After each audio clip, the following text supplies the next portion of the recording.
Good afternoon. My name is Elise Hatton. I'm Rockhampton Regional Council Smart Hub Business Manager.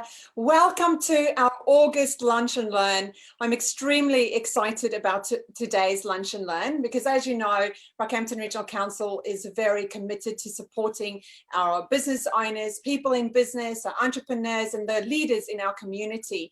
And we want to help everybody take at least one thing from today's Lunch and Learn that you can implement in your business straight away that'll help make your journey a lot easier and better.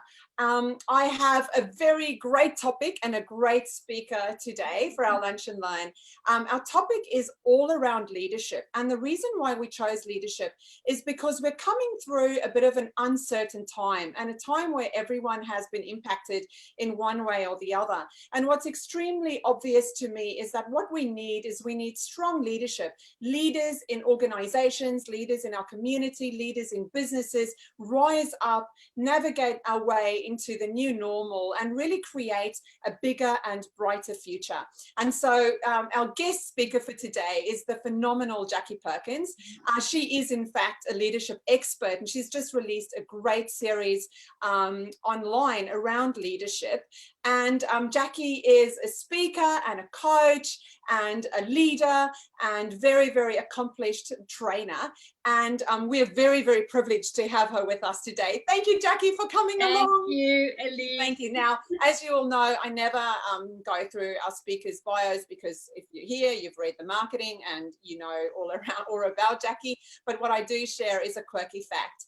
And when I asked Jacqui about the quirky fact, she shared something that I already know to be true about Jacqui, and that is that she does not mince her words. And as I was explaining to Courtney before, when you hear that, you're like, yeah, I understand. She says it like it is.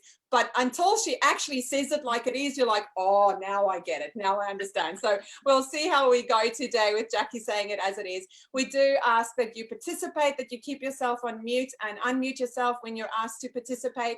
And also, if you have any questions, feel free to pop those in the chat.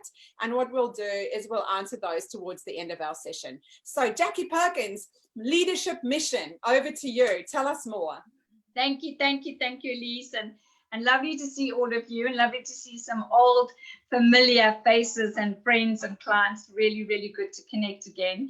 So just to back up what Elise said, I'm actually going to try and keep this as interactive as possible. So if something pops into your head and you actually want to contribute, just actually put your physical hand up. Unless you're on Facebook, just put your physical hand up and unmute and say, well, this is what I would like to contribute. I'm going to be jumping between sharing my screen and coming back to the main room all the time. So I'll put up a PowerPoint, I'll share a couple of points, and we'll come back to the main room, and I want to get your view on some of the points I'm going to share. So just unmute yourself and jump in, and let's just keep this as conversational as possible. And I'm also just going to encourage you, except for Beck, who has explained her situation, to be fully focused on what we're doing. So if all screens are shut down, don't do two things at once. Treat it as a face-to-face interaction where we're just really engaging with one another. So to begin with, what I'm actually going to talk about is what is your leadership mission? And I'm just going to quickly go to share screen so that we can have a look here. So what is your leadership mission, and what do you want your leadership legacy to be? So I want you to be thinking about the word mission, all right? The word mission for me is interchangeable with your purpose, your why. Why are you a leader? What is your purpose as a leader?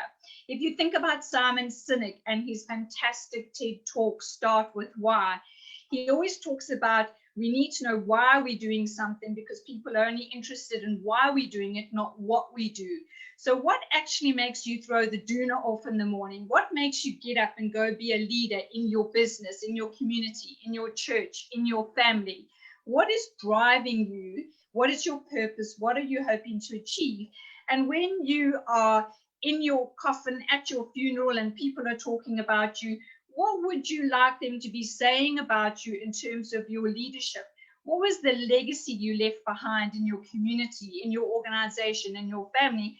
what would you be remembered for? So would people be saying, you know, what I loved about working for Penny is that she always, what I loved about being part of Courtney's team is that she never. What would be some of the language that you would be hearing? So I'm going to come back to you now, and I'm just going to actually get some pointers from you. Hello, welcome. So when we talk about your mission as a leader, I think where I'm going with this is that we often don't see leadership as a role in its own right. So we go, I'm a teacher who happens to be head of a department. I'm an engineer who happens to lead a team. I'm an accountant who happens to manage a division. We very seldom, if we say someone asks the question, what do you do? We very seldom get the answer, I'm a leader. We go, I'm an engineer. I'm an HR manager. I'm an accountant. We very seldom go, I'm a leader. So I want you to think about that in its own right, a profession in its own right. So what do you stand for as a leader? What is your purpose as a leader? What is your mission as a leader? What is your why? What impact are you going to make as a leader in your community, in your organization, in your family? So there are 3 questions I want you to consider. I'm going to share my screen. If you've got a phone next to you, maybe take a photograph of it so that you can refer back to it. So here are the 3 questions that I would like you to think about. We all leave a legacy. It could be remarkable, or it could be forgotten. My heritage does not need to be my legacy, and my successes are an indication of my success. I want you to consider those 3 statements. And I'm going to come back to the main room, and I'm going to just get your viewpoint on what does that mean to you? What do those 3 statements mean to you? So if we look at the first one in particular, we all leave a legacy. It could be remarkable or it could be forgotten. Let's just have a little think about what that actually means to you. Who would like to share their viewpoint on that? Just put a hands up if you're keen to share your view on that. Otherwise, I'm going to pick on you. Penny, do you want to share your view on that? Just unmute. Thank you. I can say something about point 2. Okay. But I can. I don't know, Jacqui. We all leave a legacy. It could be remarkable or it could be forgotten. So I suppose maybe for me that's about making the most of the resources that you have and the time that you have on this land, because you can spend your time and you can spend your resources, or waste your time and waste your resources on things that aren't important or aren't related to your purpose or your mission or your why. And, you know, you can spend years and years doing that. And I think we see that all the time. And it'll just be forgotten. It could be all for nothing. Or you could use your resources and your time wisely and get crystal clear focused about what it is you're trying to achieve, about what your purpose is, and then leave something remarkable. And I think that if you're not laser focused about what you want and you don't have something clearly defined, then more than likely it will be forgotten, because even you won't be able to remember what it is you were supposed to be doing, let alone anyone else actually being able to remember it. Exactly. Oh, you just answered that just so beautifully. It just sets up the rest of the presentation magnificently. Well done. So if you think about what we're going through right now with COVID-19, you think about ScoMo, you think about Anastasia Palaszczuk, how they're managing the situation, how they're leading through the situation. Is their legacy going to be remarkable? Are they going to be remembered for what they did and how they did what they did in this time? What was their leadership like? Did they have an impact? And if they did have an impact, was it a remarkable impact, or was it just a so-so where within 6 months to a year we won't even remember how they managed the situation? So what impact do we want to make? And does it align with that mission? Does it align with our purpose? Does it align with what we were actually trying to set out to do as a leader? Then the second one, which was my heritage doesn't have to define my success. What am I getting at there? Who would like to jump in and share? My heritage does not have to define. Yeah, Carolee, off you go. I'll be brave and give it a go. So to me, that's saying your past doesn't define who you are. So we always improve. We're always learning. I think in a leadership role, what I'd want to be remembered for is always wanting to improve myself, boost your team. Yeah, basically always be better. Well done. Beautiful. Well done. So I stole this from, we were listening to a sermon in our church, and we had a visiting pastor who stood up and had a photograph in the back with the great-granddad, the granddad, the dad, himself, and then his son. And he said the past 4 generations, he had to say, were all drunkards and layabouts. So they had never done anything with their lives. They weren't decent dads. They weren't decent granddads. And he said then he had his son, and he thought, well, I want to do it differently. I want to leave a remarkable legacy for my dad. I want to be an awesome dad. And just because I've got 3 generations of completely crap role models doesn't mean that I'm not going to be a crap dad for my son. I'm going to change that. So we might have had a really poor manager. Our entire life, we might not have any decent role models, but that doesn't mean we say, I've got an excuse now for being a crap manager, because I can change that. There are enough resources, there's enough learning out there. Get a mentor, get feedback, get a coach to change whatever you were dealt. You can change that. As long as you know what your intent is, what your mission is, what your purpose is, what you're trying to achieve.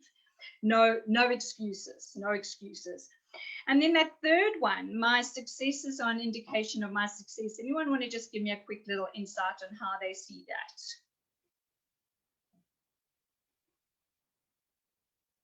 Kerry, do you want to give that a go?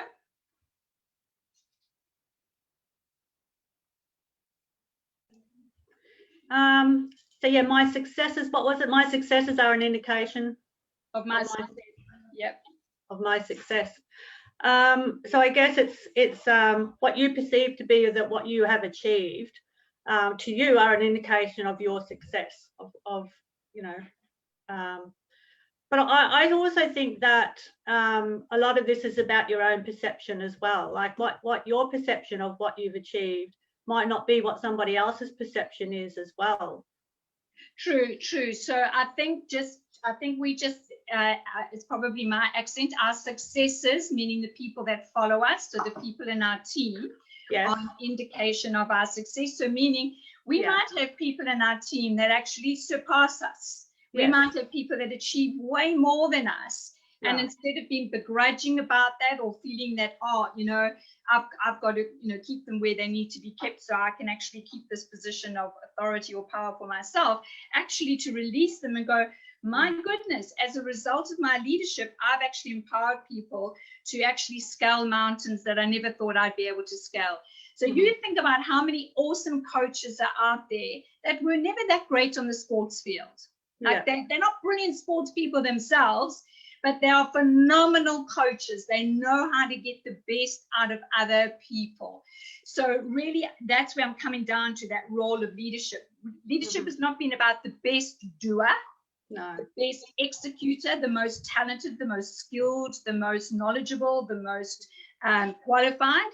But we see that a lot here, I think, in relation to your strengths and your challenges. So we talk a lot about strengths and challenges, and obviously identify, people's, in particular, like with their strengths, then you utilize their strengths. And I was thinking about this just today myself, is that one of my challenges is technology, but then I have somebody here who their strength is technology, and I just love that, and I always utilize that person. Hey, can you support me with this? I really need some, this is not my strength. And then obviously that boosts them as well, because they feel really good that you have really, you can acknowledge that they're really good at that. And it's not something I'm good at, and it doesn't worry me that I'm not good at that. I just understand that about myself, and I really appreciate that somebody else has that strength. Beautiful, Kerry. Beautiful. Well done. Because leadership is about delivering results out of other people. So that's the biggest key distinguisher from moving from being an individual contributor where you're employed to do a job You get your KPIs, you measured against your KPIs, and you can manage your time and you can manage your resources. Then suddenly you've got this whole team of people reporting into you, and you are now responsible for their success. You're responsible for them achieving their deadlines, their KPIs, but short of whipping them or dangling carrots, sometimes that's just like right out of your sphere of influence. So this is where leadership comes in. How am I going to get other people to deliver these results? If I've got 15 people in my team, I can't roll up my sleeves and do the job of 15 people and run around like a blue-ass fly. I've got to be able to step back and go, what do we need to achieve? And how am I going to inspire these people to do what they need to do so they want to do it, not have to do it. So they want to do it, not have to do it. And if they don't understand your leadership mission, if they don't understand how you work as a leader, if they don't know what you're trying to deliver as a leader, it makes it very difficult for them to connect with you. And how do they complement you? So like Kerry's given a great example. If we know our leaders' strengths and weaknesses, we know where we can complement them and where we can work with them to help them achieve those results. So I'm going to just quickly zip back to my share screen. And I'm going to show this little slide here, your leadership brand. Intentional leaders have a leadership mission statement. So there's a number of key words here that I want to unpack. The 3 words I want you to unpack, so just maybe write this down, is brand. So we're going to talk about that leadership brand. What do we mean by brand? The other word I really want to unpack is intentional. What do I mean by intentional leadership? And then a leadership mission statement. What do I mean by that? A leadership mission statement. So brand, intentional, and a leadership mission statement. Let's just unpack that. So let's just take the word brand. When we talk about a brand, what is a brand? What do we mean by a brand? Give me another word for a brand. Donna, do you want to give this one a bash? What do we mean by a brand? The thing that people know you for. Beautiful. Your name. Yeah. Yep. So what you're known for, what differentiates you? An association. And would you agree that when we see a brand, sometimes we have a good association or we have a very bad association? So it's our differentiator. It's what we stand for. It's what we're known for. So what is our leadership brand? So that people know that's what you stand for as a leader. That's what you believe in as a leader. So there's consistency in that brand. For brands to be successful, it's got to be consistent. The way you send an email, the content of your email, the way you answer the telephone, the way you conduct meetings, the way you run virtual meetings, the way you deal with conflict. Is your leadership brand consistent through every one of those portals, interactions, situations? So you're not going from one day being Mr. Harry Casual, anything goes, to the next minute having a complete cadenza because that detail was forgotten and you didn't do it on time.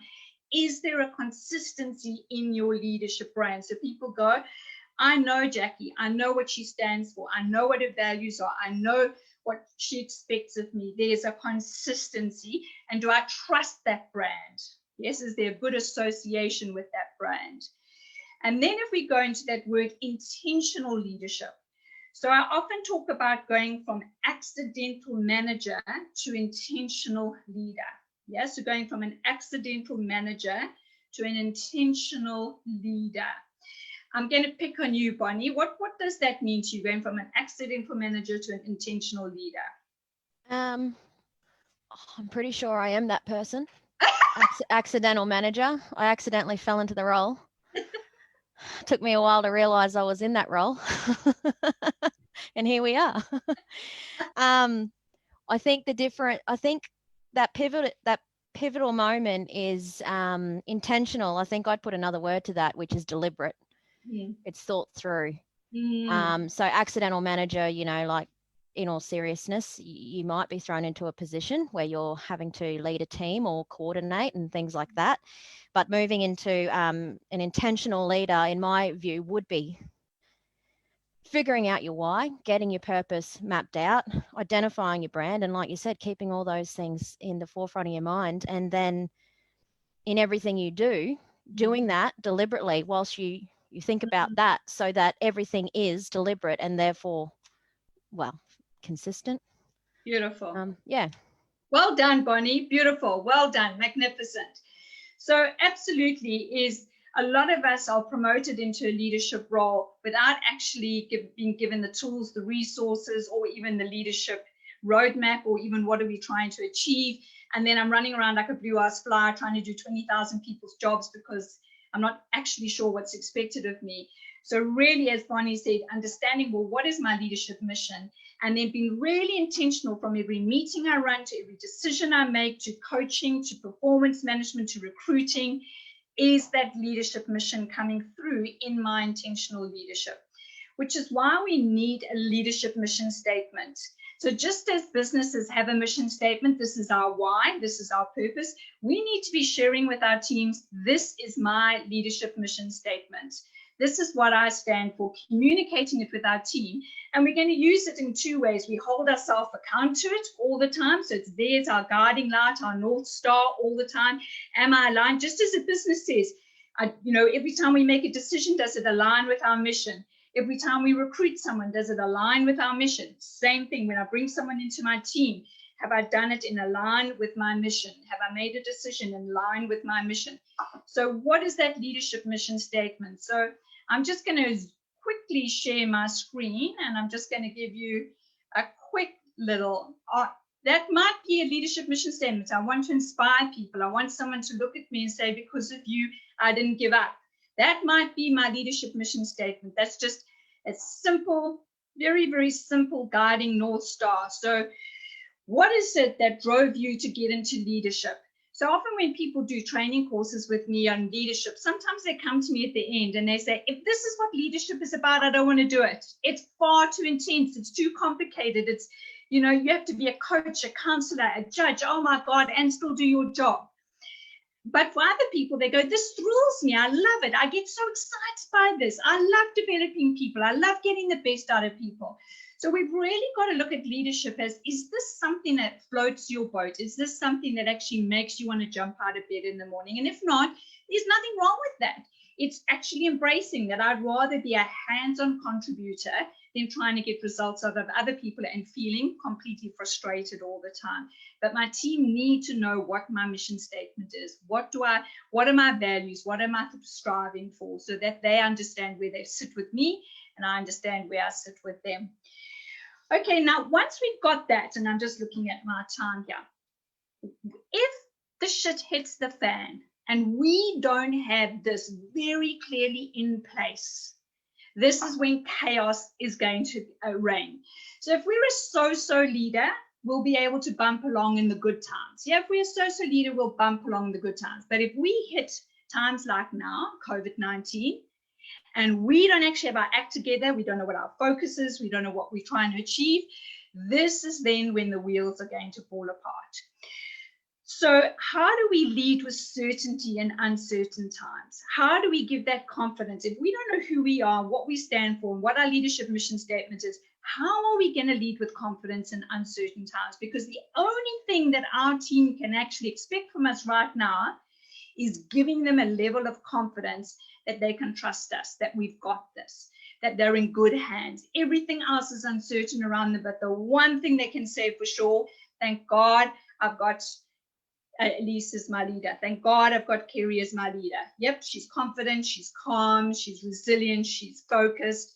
At least my little world at work is being managed by someone who's got it together. So I'm going to actually read a little story to you. In fact, just before I go there, I'm just going to quickly share my screen. And for those of you that know me well will remember me often saying this, that when we are in difficult times, we want to constantly question whether we are dealing with facts or stories. So COVID-19, oh my God, the world's going to hell in a handbag. Oh my God, we're going into a terrible recession. We're all going to lose our jobs. We're not going to be able to pay off our houses. We're going to lose our houses. Our kids are never going to get jobs for the next 2 decades. Yep. Are these facts or are these stories? Yes. So constantly questioning, is this a fact I'm telling myself? Is this a story I'm telling myself? What am I basing this on? And then asking yourself whether the story is healthy, helpful, and productive.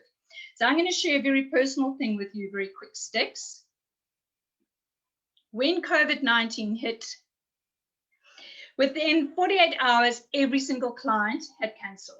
Every single client up until the end of the year had phoned and cancelled. And my diary was booked for 80% of the year. So I spent 48 hours lying on the floor and crying and performing and having a meltdown, and my world is ending, and all the stories I just shared with you, those were all my stories, yes? And then I had to say, Jacqui, oh my goodness, is this a fact or is this a story? Is it healthy, helpful, and productive? Is it serving you? Is it helping you? What have you been talking about? What do you talk about all the time? You are teacher, heal thyself. And I just had to give myself a real big kick up the backside and say, where is the opportunity? Yep, I've triggered a threat response. Yes, there is some doom and gloom, but there's also an opportunity. And I immediately then got on the phone. I went to every single client and I said, I believe we can still deliver these learning outcomes through a virtual platform. The only thing that's changed is a virtual platform. The content has not changed. The delivery has not changed. The ability to coach people has not changed. The only thing that's changed is the platform. And I said, in fact, you don't have to fly people in from out of state. You don't have to pay for hotels or airfares. It's more convenient. People will be able to mix more easily with each other because they're all in one little Zoom setting, not, in different states having separate training at separate times. And I managed to get 80% of my clients rebooked. And what has it done? It's introduced me to virtual tools that I would never have dreamt of using. I've actually fallen in love with them. I've actually got to enjoy working with virtual technology. I've learned so much about the options out there in terms of masterclasses, coaching and training that I was never using before, that when or if we ever do go back to normality, this is very much going to be part of the forum of how I coach and train going forward, because I have learned so much through this process.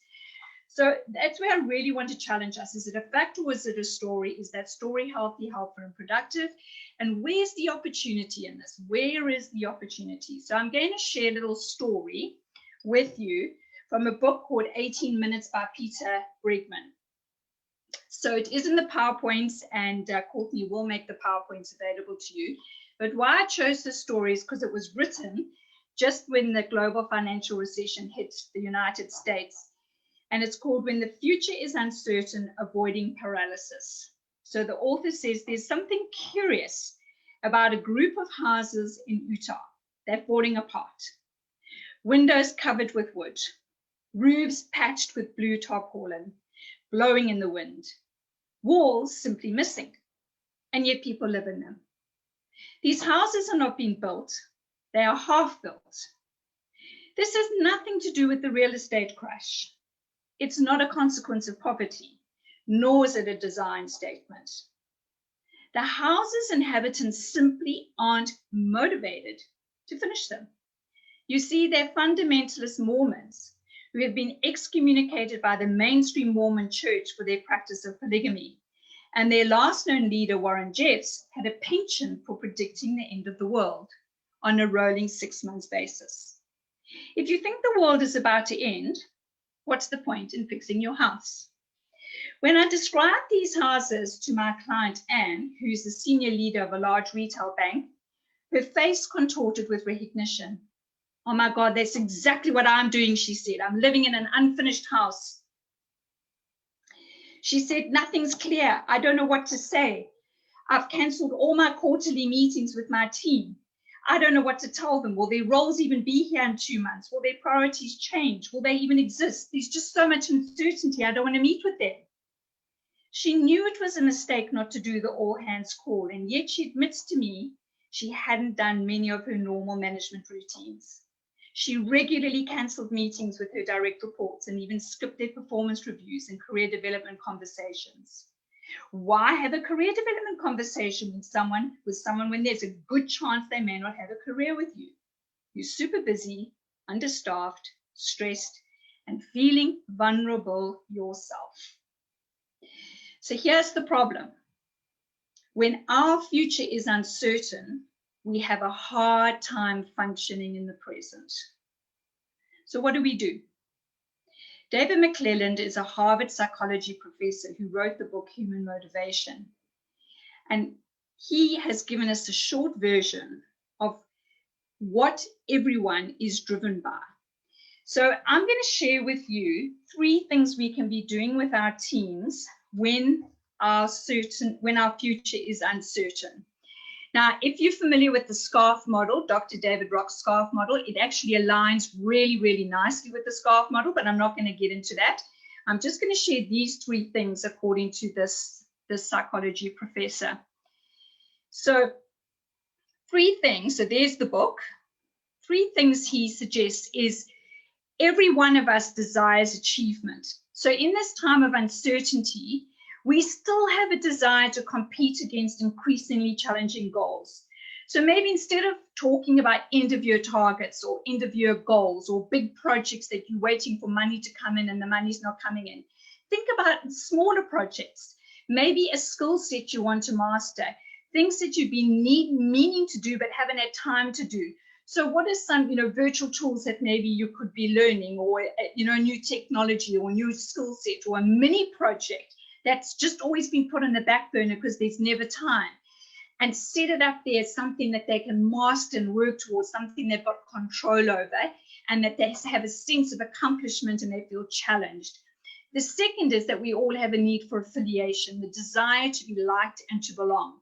So particularly when things are uncertain and sometimes people have had to work from home, are we having regular catch-ups? Are we having regular virtual meetings as well as face-to-face meetings? And are we making them meaningful? Are we really getting people to share, what have you achieved? What has been a challenge? What have you done differently? What have you learned? Where's the opportunity? So really making people feel they're part of something, they're not going through this on their own. And then the last one is the desire and the need for power. And power, I don't mean in a bad way. I mean that you have a level of control. So the desire for influence and respect. So what are some things that people can be doing to work within their circle of influence? So there may be certain things in their circle of concern, like the budget, or, if there's a lockdown that's out of their control. But what is in their circle of influence? What are some things they could actually have control over? Get them to identify it and get them to work with those and earn respect in the doing of that. So I'm really going to encourage you to think about right now where you're at with your teams and what is a little project that they could get involved in. How could we be connecting more? This last virtual leadership program that I just ran, I've never had people connect so much, because one had a dog die, one lost their brother-in-law to cancer, one got their whole house sprayed with graffiti. Oh my goodness, by the end of this virtual training, I've never seen people more connected, because we had the opportunity to talk about it and engage and not just keep it purely to business and professional subjects. So have a think about that. So my last little thing that I want to share with you, and then we'll go into questions, is I'd love to just share with you how you can access my leadership series. So this is my website here. If you go to jacquiperkins.com.au, then if you go zooting all the way along to where it says virtual coaching, and then you squizzle down to leadership, you click on leadership, and then you'll come up, the introduction tells you why I put it together, and it basically was to give people the opportunity to hone their leadership skills in their own pace, in their own environment while we were going through uncertain times, and then how to use the series. So you've got 6 topics. They do go in order. I've picked the 6 topics that I believe are the most important topics for any leader, and they flow one from each other. Once you've picked your topic, you would look at the video. And then at the end of the video, there are coaching assignments. So if you click on any of these assignments, there will be actual assignments you can go away and work on.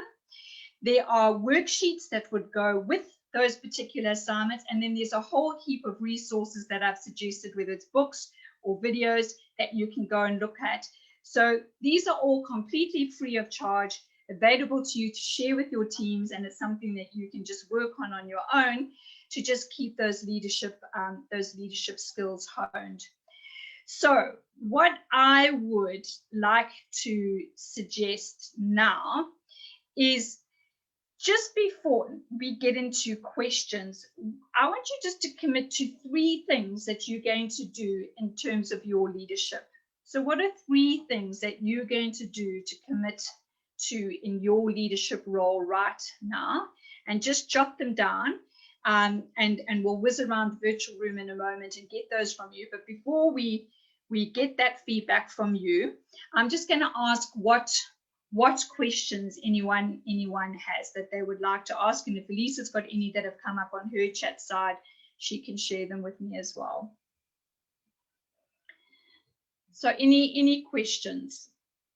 Okay, so what we'll do is we'll get everyone a couple of minutes to write down what the three things are that they're going to do, and then we'll move to questions. Sure.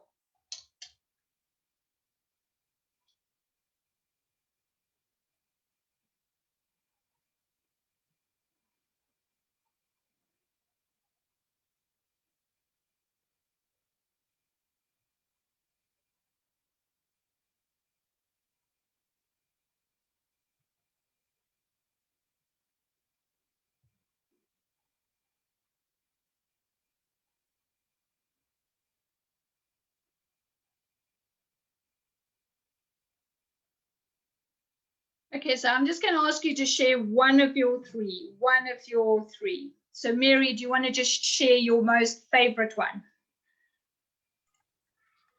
So this is as far as what we're going to be doing moving forwards. Is that right? Yeah. So I think for myself, I feel like I do have a clear maybe leadership mission, but make it a little bit more clear to myself and to others, so that everyone understands that about me, I suppose. Awesome. And find opportunities to bring it up in meetings on a regular basis so that it becomes part and parcel of your communication. Yeah? Yeah, nice. definitely. Good. Kyria. So I had to inspire the co-eds and the team in general to take on more leadership responsibilities themselves, give them that courage to want to learn more. Brilliant. Love it. Well done. Kiri, for you, one thing you've put down. So I put down that we're working a lot at the moment on our values and on our communication and conflict styles. And so I think that our next step in relation to that is for everybody to understand how their values really influence how they communicate and how they deal with conflict, so they have a greater understanding of each other. Beautiful, Kiri. Well done. Bonnie, your number one. It's a bit of a cop out, but write down what my mission is and write it everywhere. Absolutely everywhere. On the mirror, on the wall, on the computer. I think I've got it. So good. Yeah. Good. Well done. Donna, for you. Thank you. I'm going to set out my strategy, and I want to ensure that it's a generational strategy that's going to leave a legacy. Awesome. Love it. Well done. Nice. Thank you, Donna. Penny, for you.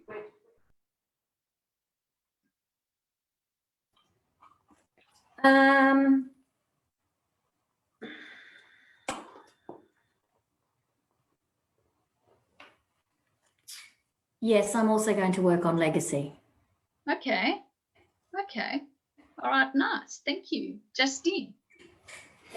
Jacqui, I particularly like the point that you raised about working within the circle of influence, and perhaps when people are concerned and experiencing panic as a result of situations that they cannot control, breaking down things which are within the circle of influence and working on perhaps smaller targets to get a win, which will then lead to increased confidence.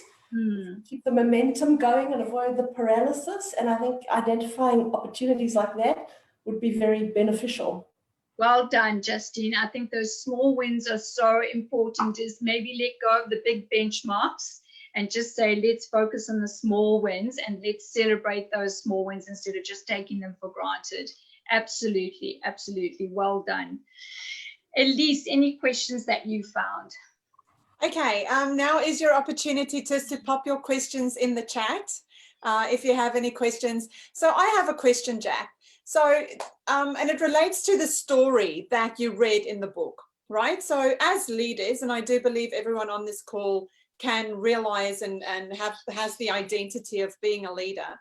when things are uncertain, like it was for that lady, what can you say to yourself when you are by yourself to ensure that you can deal with the uncertainty that you might be experiencing? Because when you are with your team, you really want to give them that confidence, but you need to have a level of a sense of confidence within yourself. How do you go from not being triggered and in flight to being calm, collected, confident, and in control? Yes. Okay. Beautiful. So I think it's unpacking and recognizing the effect that that story is having on you. So how am I feeling right now? I'm feeling completely panicked, frustrated, and overwhelmed. So identify that. The second question I ask myself is, what story am I telling myself? So I'm telling myself that I'm not gonna have a business anymore. So I'll give you real life, okay? I'm not gonna have a business anymore. All my clients have canceled for the year. I'm not gonna have a business for the rest of the year, and it's gonna be so hard to get this business on track. So what decisions would I make confronting that? Well, I'd probably start looking for another job. And then I'd go, well, what would be the impact of that? I'll probably find some job that I hate, and I wouldn't be fulfilling my purpose and my vision and what I wanted to do. So the final thing is this serving me? Is this helping me? No, it's not serving me. It's not helping me. So this is the key question. How could I look at this differently? So same situation, but how could I look at it differently? So this is where I've got to ask myself, well, what opportunity does this present that it has not presented before? Well, it presents an opportunity to start experimenting with virtual tools that I hadn't done before. Do I know if it's going to work? No, I don't. Do I know it certainly won't work? No, I don't. So there is an opportunity here to start experimenting with tools which I've been meaning to experiment with. So I'll be killing two birds with one stone. I'm going to be getting new skills. I'm going to have this sense of accomplishment and achievement. And I'm going to be doing something that I've been promising to do for ages, and thought I could actually get all my clients back. So here's the key question. How do I feel now? I start to move from feeling overwhelmed to starting to feel excited, inspired, interested. So my energy starts to come back again. And now the momentum starts to come back. So it's really important to say, how am I feeling? What am I telling myself that's making me feel that way? And how could I look at this differently? And how am I feeling now? So I often use this little mantra. If you're going to tell yourself a story, you might as well make it a good one, because it's a story. So it might as well be a good one. One that's going to make you feel energized. One that's going to make you feel inspired. Yeah. Awesome. Thank you. That's awesome. Okay. So are there any other questions? You don't have to put it in the chat. You can just, as Cord said, you can just unmute and ask.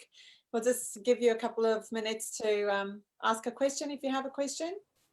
I've got one. Yep. So Jacqui, with regards to the leadership mission and purpose, if you're not really sure about your mission, or you haven't written it down, or you haven't really, like, you've got a bit of an idea what you're about, but it's not really that crystal clear, I guess. How have you got any tips for how to go about, getting that, like what we were talking about, crystal clear, or getting that true north, down on paper, and something like, as Bond said, that you can, put everywhere and look at every day? What tips is there to actually get that down and know that's the real deal for you? Yes. So I think there's a number of things you can do. I think, we talk about values of an organization, but then, I know, Penny, you and I have spoken about this before, but what are your values as a leader? So maybe you would identify that courage is one of the values that you really believe in as leadership. Maybe risk-taking is something that you really believe is one of the things that makes you stand out as a leader, that you really buy into and is very important. Maybe authenticity is a very, very important value to you as a leader. So writing down those key leadership values that really, really make your heart sing, so that you know that those are some key words that you want in that leadership mission statement. The next thing is to then start with the end in mind. So what would you like to see happening? If you delivered on this leadership mission statement, what would be happening? So, you know, you would then say, in order to achieve, in order to facilitate, and, you know, in order to inspire to do. So what is that to do? What is the end in mind that you have? What would be happening in your team? What would be happening in your family? What would be happening in your community if you really lived out this mission statement and try and articulate that? And when all else fails, I actually also suggest Googling leadership mission statements, because a whole host of them will come up.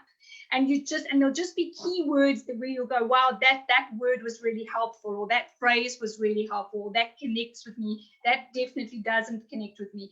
And also a bit of feedback, going to your team and saying, if I had to ask you in one sentence what you believe I stand for as a leader, what would you say it is? Just get, you know, some surveys on how your team sees you, and then go, well, is that resonating with what I'm trying to do?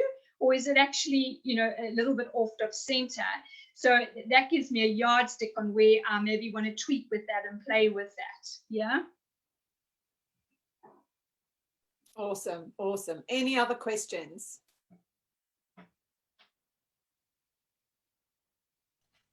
I've got one. If you pick a mission statement and then you kind of map out a couple things, let's say it turns out you're not quite there, leadership, with your leadership style, you're not actually quite really achieving that. Like, is it still achievable? I know it sounds a bit strange, but what I'm getting at is you just have to work harder or do more, or, you know, like, at what point do you give up and say, you know what, maybe the person I want to be or the leader I want to be just isn't me, and perhaps I just need to have a good hard look at myself and figure out who I am? I don't think any of us actually reach the full potential of what we're striving to be. So I think it's making peace with that. I think it's making peace with who we're working towards being as a leader or a wife or a mother, or we're never going to do it to its perfection ever.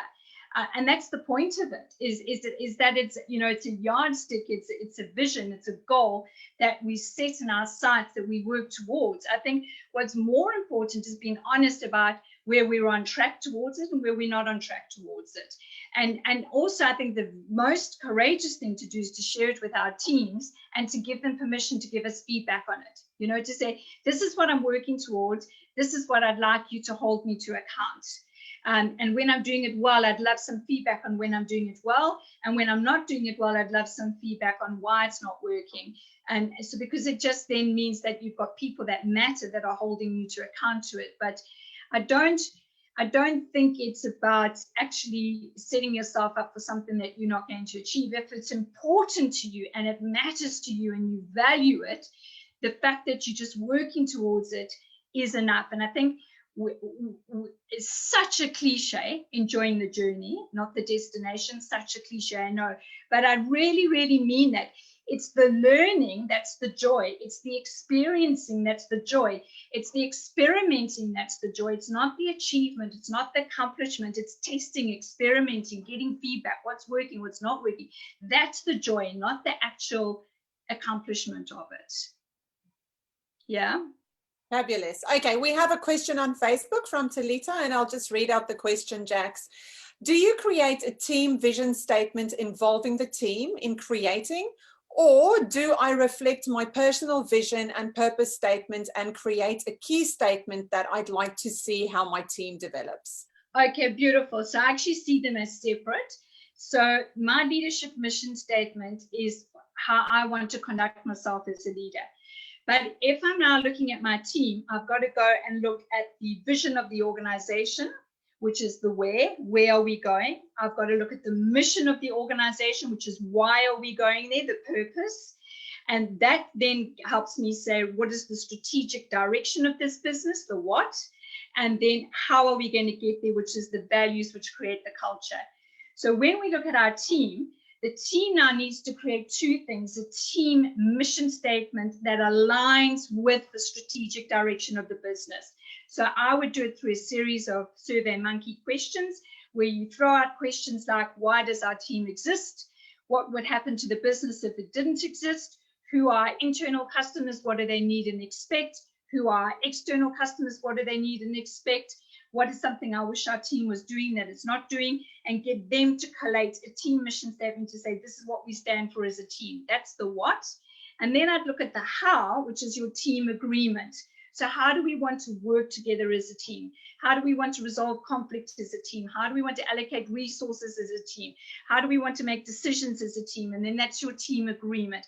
But all of that would reflect the values of the organization, the team agreement, and the team mission statement would reflect the strategic direction. So that would be very in line with the business goals, the team agreement, and the team mission statement. But your leadership mission statement would be very personal to you in terms of what you stand for as a leader. Excellent. Thank you very much. We literally have time for one last question. Who'd like to ask the last question? No, we've got no questions. You've done such a good job, Jax. I'll just give it another few seconds if someone wants to jump in. Do we have any more questions on Facebook, Court? No, we're all good. Okay, very, very good. Jacqui Perkins, you have been absolutely fabulous. Thank you so much for sharing leadership mission with us and also for answering all of our questions. We appreciate your time. I would encourage everyone, if you want to know more about how to be or how to lead in times of uncertainty, access Jacqui's free course on her website. Courtney has put the link both in our chat on Facebook and in the Zoom session, so you can access that really easily. Just actually get that link before we end the Zoom session. And just before we say goodbye, I'd like to tell you about something extremely great that's happening at the Smart Hub tomorrow, which is 8:30 tomorrow morning, actually at Customs House 208 Key Street. We have Dr. Sarah Pearson coming along. She is the Deputy Director General for Innovation for Advanced Queensland. So she works for the Queensland government. She's traveling from Brisbane to come to Rocky, to the Smart Hub, to talk to our innovation ecosystem and people who are in innovation and want to make their businesses great and want to make the region great. And essentially her topic for tomorrow is capacity building through collaboration. Now, I think we can all agree that it's really important for us to increase our capacity at this time, and also collaboration is the word of the future. There's the whole idea of being in competition with each other is now really starting to fizzle out, and collaboration is the new word. So I would highly recommend you come along to Dr. Sarah Pearson tomorrow. I've heard her speak a couple of times. She's a phenomenal speaker and a phenomenal woman. She's been in business for herself. She's been in part of technology and innovation for many years, and she's been in a lot of leadership roles. And so please, please register for tomorrow's event. The link again is in the chat if you're on Zoom, or on Facebook in the comments if you're on Facebook. Please register, and we'll see you tomorrow morning at 8:30 at the Smart Hub. But just before we do that, Jacqui Perkins, again, thank you so much. You were phenomenal as always. As I said, leadership is what we need to build a bright and strong future, and it starts with us as leaders. It starts by working out what you want to do in the world, what your legacy is going to be, and how you want to show up as a leader every single day, and then transferring that and inspiring the people around you to create something great. And you just described that for us beautifully. Thank you, Jacqui. Really appreciate it. And thank you every single person who's come along to our Lunch and Learn. Really appreciate your participation, and we hope you got the one thing, and I know that Jacqui kind of ended with that action. Take the one thing that you're going to implement straight away in your life, in your business, in your leadership role. And I hope you feel inspired and educated in how to do that. We have another Lunch and Learn in September, of course. Keep an eye on our Facebook page or on your inboxes. If you're not part of our newsletter or our database, just put your email address in the chat, and Courtney will be sure to include you, just so that you can receive all of our communication. We have some really great events coming up, and we look forward to seeing you all then. Thank you so much. Thank you. See you later. Bye from the Smart Hub. Bye.